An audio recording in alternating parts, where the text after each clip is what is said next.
Jokes विनोद video शेवटपर्यंत बघा आणि लाईक करा. दुकानदारानं मला पैसे परत करताना चुकून 20 रुपये जास्त दिले. मला हे समजताच मी तिथून सुसाट सुटलो आणि पळताना धपकन पडलो. आत्ताच डॉक्टरला 500 रुपये देऊन रिक्षानं घरी चाललोय. यावरून काय काय बोध घ्यायचा तो तुमचा तुम्ही घ्या. सगळंच कसं ऐतं मिळेल. दात दुखत असल्यामुळे बंड्या डॉक्टरकडं जातो. डॉक्टर, कुठला दात दुखतोय? बंड्या, तुमची फी कमी करणार असाल तर सांगतो, नाही तर स्वतः शोधा. डॉक्टर अजून दात शोधतोय. न्यायाधीश, तुमचा गुन्हा सिद्ध झाला आहे. तुम्हाला फासावर लटकवलं जाईल.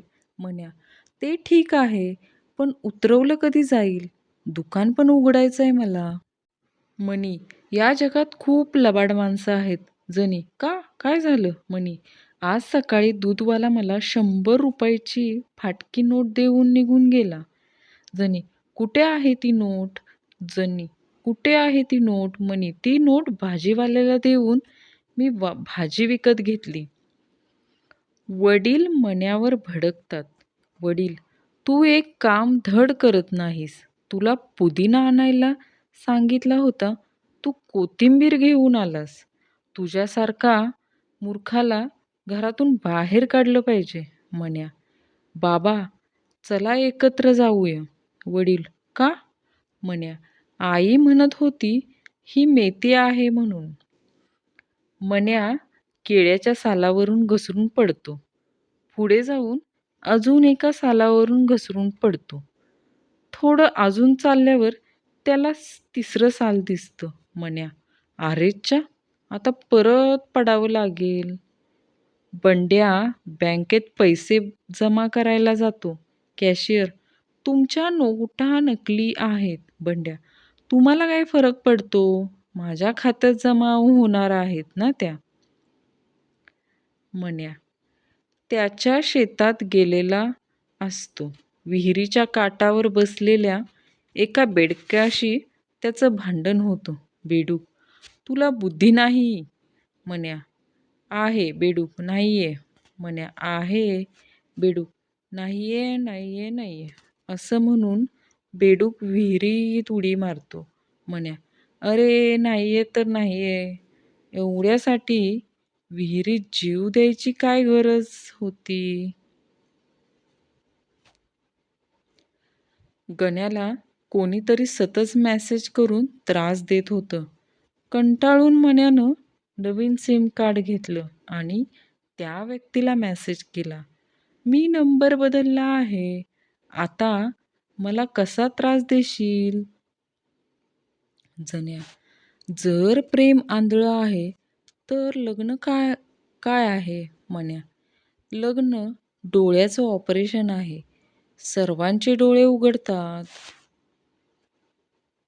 बायको, मी तुमच्या आठवणीत 15 दिवसात अर्धी झाली आहे.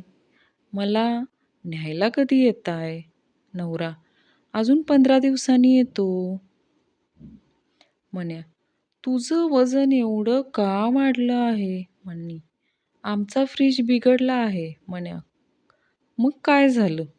म्हणी, मग सगळं जेवण संपवायला लागतं. डॉक्टर पेशंटला, 1 तासापूर्वी आणलं असतं तर आम्ही वाचवू शकलो असतो. म्हण्या, अपघात 10 मिनिटापूर्वीच तर झालाय. आता काय त्याला जबरदस्ती उचलून आणायचं होतं का? मण्याचं लग्न होतं. काही दिवसांनी सासू मण्याला फोन करते. सासू, कसं काय चाललं आहे जावई बापू? मण्या, माझं राहू द्या आई, तुमच्या घरात आता शांती आहे ना?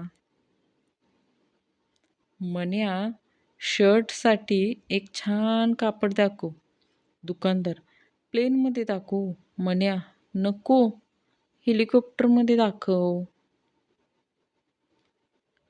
बायको, लग्नाच्या आधी तर खूप आय लव्ह यू करत होता.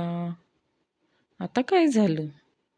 नवरा, निवडणुका संपल्यावर प्रचार निवडणुका संपल्या आणि प्रचार थांबला. जण्या, काय रे तुझा चेहरा असा पडलेला का?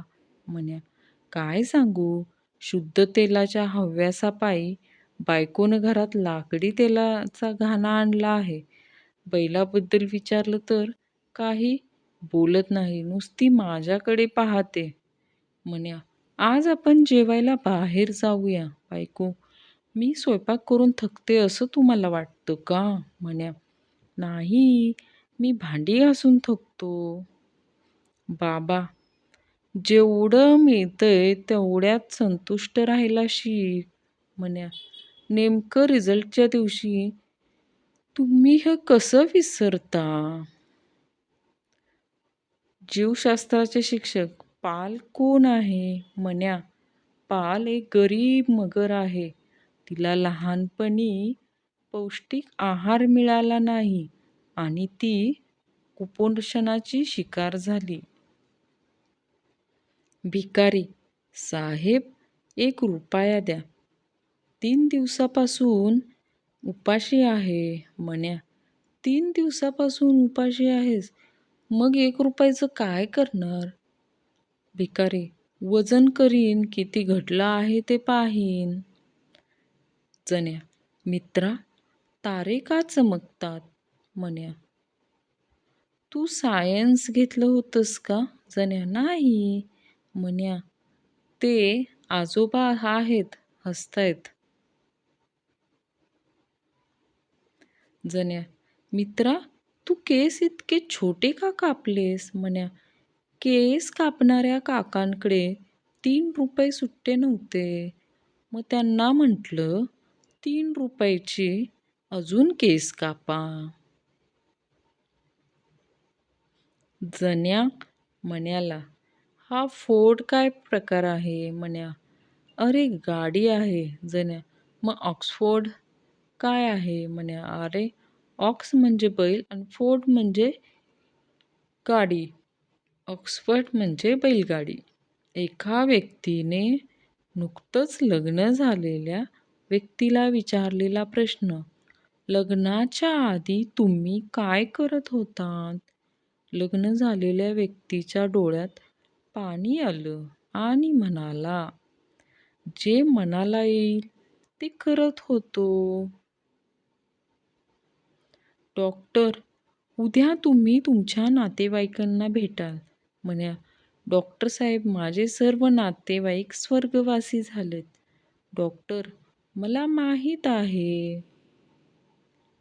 म्हण्या, बँकेतून कर्ज काढून कार खरेदी करतो, परंतु बँकेचे कर्ज परत न करू शकल्याने बँकवाले मण्याची कार घेऊन जातात.